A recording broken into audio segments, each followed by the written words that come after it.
आहे, शिमगा पण आलाय, रमजान पण आलाय, त्यांचा पण सण, आमचा पण सण, आणि अशा काळात आम्ही एकत्र येऊन मिळतो आणि एकत्र शिमगा हा उत्सव करतोय. ही खूप खुशीची गोष्ट आहे, उत्सवाची गोष्ट आहे.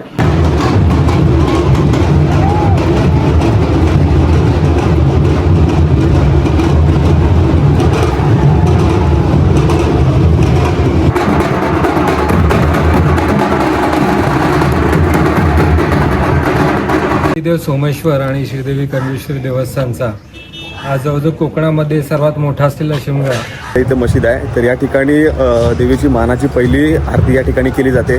नईम चौक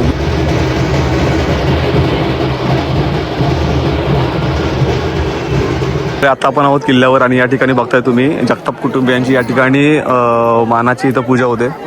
नमस्कार मंडळी, जय शिवराय. श्रीदेव सोमेश्वर व श्रीदेवी करंजेश्वरीच्या शिमगा महोत्सवात सुरुवात झाली आणि आज पहिला दिवस आहे. आज तारीख 28 आहे. मंदिरातून आज पालखी बाहेर पडून शिमगा महोत्सवास प्रारंभ होतो. तर चला, हा शिमगा महोत्सव या व्हिडिओच्या माध्यमातून तुम्हाला दाखवतो. तर चला या व्हिडिओला सुरुवात करूया.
फोटो काढा. श्रीदेव सोमेश्वर आणि श्रीदेवी कर्मेश्वरी देवस्थानचा आज जवळजवळ कोकणामध्ये सर्वात मोठा असलेला शिमगा हे वर्ष 2026चा शिमगा इथला आत्ताच सुरुवात झाली आहे आणि पालखीचं प्रयाण आता पेटमागच्या दिशेने सुरुवात झाली आहे त्यासाठी. आता पालखी देवळातून निघाली असून इथे जे चौगुले मानकरी आहेत त्यांच्याकडची मानाची आरती होईल आणि त्यानंतर देवी पालखी ही होम लावून गोविंदगडावरती तिचं प्रयाण होईल. गोविंदगडावरती तिथे जे जगताप कुटुंबीय आहेत त्यांची मानाची आरती तिथं होईल आणि त्यानंतर पालखी शिंदेवाडी मार्गे पेठमाप ब्रिज जो आहे तिथे पेठमाप भागात जाण्यासाठी देवीचं माहेरघर पेठमाप तिकडे जाण्यासाठी पालखीची मार्गक्रमण होईल. बाजार पुलावरती फार मोठ्या प्रमाणात आपण मागच्या वर्षीपासून आरास करतो. यावर्षी त्यापेक्षाही अधिक आरास आणि तिथे रोषणाई केलेली आहे. तिथे भरपूर गर्दी होईल असं आज अपेक्षित आहे. आणि त्याच्यानंतर रात्री देवीचं प्रयाण हे पेठमापातील साणेकडे 10 नंतर होण्यास सुरुवात होईल. प्रथम जाडे इथून पालखी जाऊन तिथला जो देवीचं मूळ ठिकाण जे आहे त्या ठिकाणी जे जो होम आहे तो होम होईल. त्यानंतर पालखी तांबटा इथला होम घेईल आणि त्यानंतर पुन्हा ती जुना अप्रा नाका किंवा सायनाताई या भागात पालखी जाऊन ती जो भाटणावरचा होम आहे तो होम घेऊन पेटमा साणेवरती बसेल आणि त्यानंतर देवीचा मुक्काम त्या दिवशी तिथेच असेल. दुपारी अमोल पटवर्धन यांचा भक्तिरंग हा कार्यक्रम होईल आणि रात्री वसंत वाडेकर यांचा जो तमाशाचा कार्यक्रम आहे तो मनोरंजनाचा कार्यक्रम रात्री सादर केला जाईल. तर मंडळी आता आपण आलोय पुढच्या दिशेला, म्हणजे आपल्या इथे मशीद आहे. तर या ठिकाणी देवीची मानाची पहिली आरती या ठिकाणी केली जाते. नईम चौगुले म्हणून आहे तिथले, तर त्यांच्या हस्ते या देवीची आरती केली जाते. आपण त्यांच्याकडून देखील जाणून घेणार आहोत की यामागचा इतिहास काय किंवा याची माहिती काय ती देखील आपण जाणून घेणार आहोत.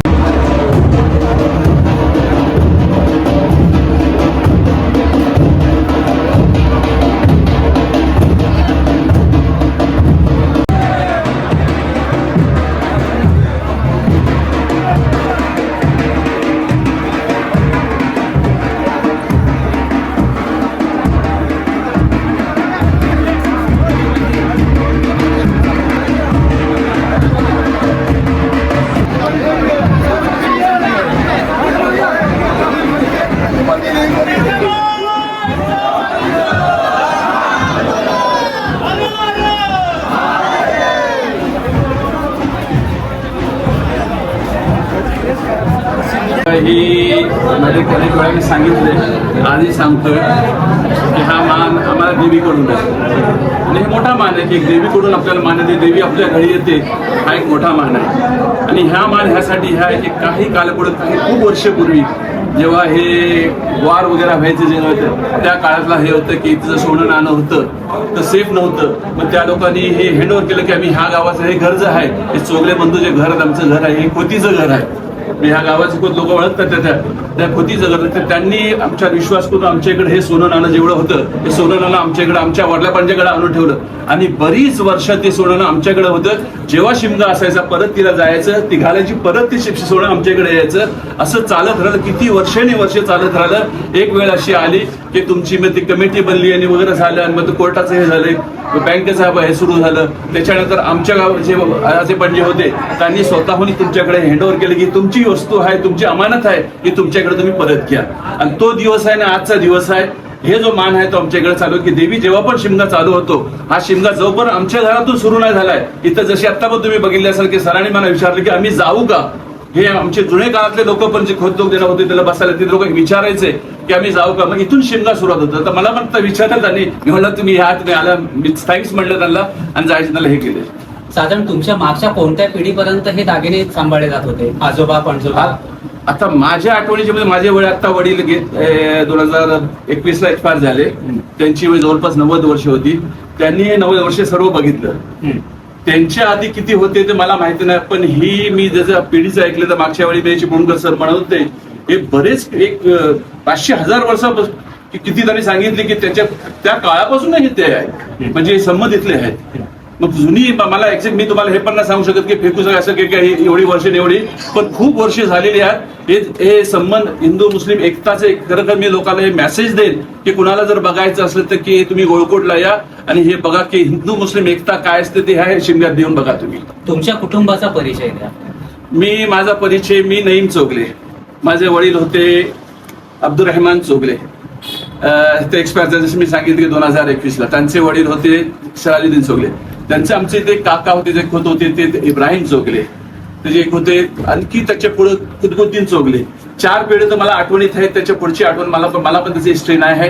ते त्याची आधीची हिस्ट्री काय मला माहिती नाही की 4 हिस्ट्रीपासून तर मी जर माझे एवढे मला 57 वर्ष मी बघतोय. माझ्या वडिलांनी 90 वर्ष बघितले. त्याच्या आधीच्या लोकांनी करत राहिलं आणि मी लोकांना मेसेज देईन की असंच मिळून जुळून हे शिमगा आहे आणि हिंदू समाज आहे मुस्लिम समाज आहे एकत्र राहून खूप एकत्र राहायचं. ज्यावेळी पालखी दोन्ही पालख्या आपल्या घराजवळ येतात त्यावेळी आपल्याकडून नेमक्या कशा पद्धतीने तिचं स्वागत पूजा अर्चा होते? आता मी तुम्हाला सांगतो की त्याची एक थाळी तयार केली जाते पूजा अर्चेची. त्याचे नारळ असतो, पानं असतात, सुपारी असते, अगरबत्त्या असतात. ह्या पद्धतीने एक आमची वहिनी आहे ती आम्हाला खूप सपोर्ट करते.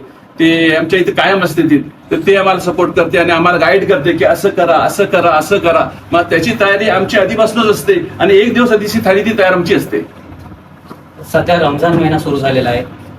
रमजान महिना सुरू झालेला रोजे आहेत. त्याचप्रमाणे हिंदूंचे सणही सुरू होत आहेत, सगळीकडे शिमगोत्सव बरोबर, धूम असते. बरोबर. तर हे जे हिंदू मुस्लिम ऐक्यत्वाची भावना आहे, आपण एकत्र सण साजरे करत असो कुठलेही, तर त्याविषयी काय सांगाल एक मुस्लिम भाविक या नात्याने? मी तुम्हाला आता आधी पण तेच सांगितलं की शिमगा पण आलाय, रमजान पण आलाय, त्यांचा पण सण, आमचा पण सण, आणि अशा काळात आम्ही एकत्र येऊन मिळतो आणि एकत्र शिमगा हा उत्सव करतोय.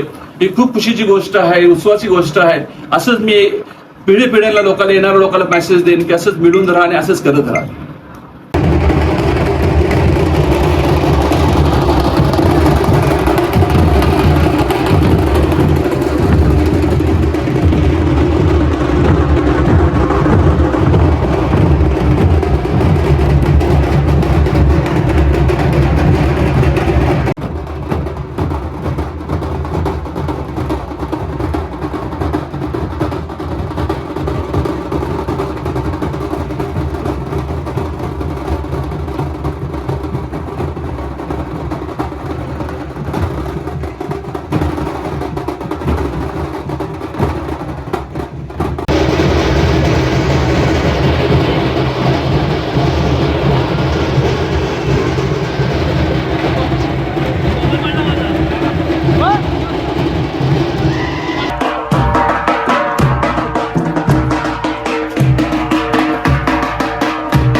तर मंडळी बघताय आता तुम्ही, आपण आलोय ऐतिहासिक किल्ले गोविंदगडावर.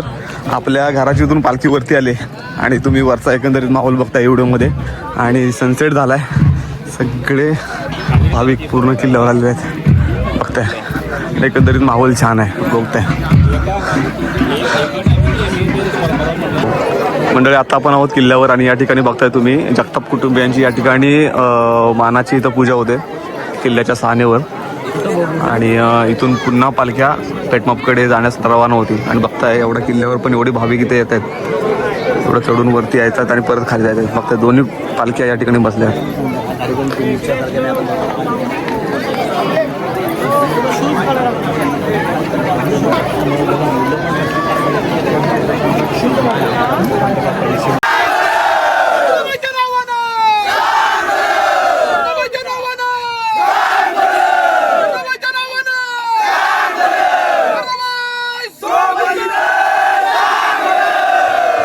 मंडळी, या व्हिडिओच्या माध्यमातून तुम्ही बघितलात की एकंदरीत शिमगा महोत्सवाला कसा प्रारंभ झाला आहे आणि काय माहोल आहे, कसा ढोल ताशांच्या गजरात कर्जाबाई आपल्या माहेराला चालले, हे तुम्ही या व्हिडिओच्या माध्यमातून बघताय.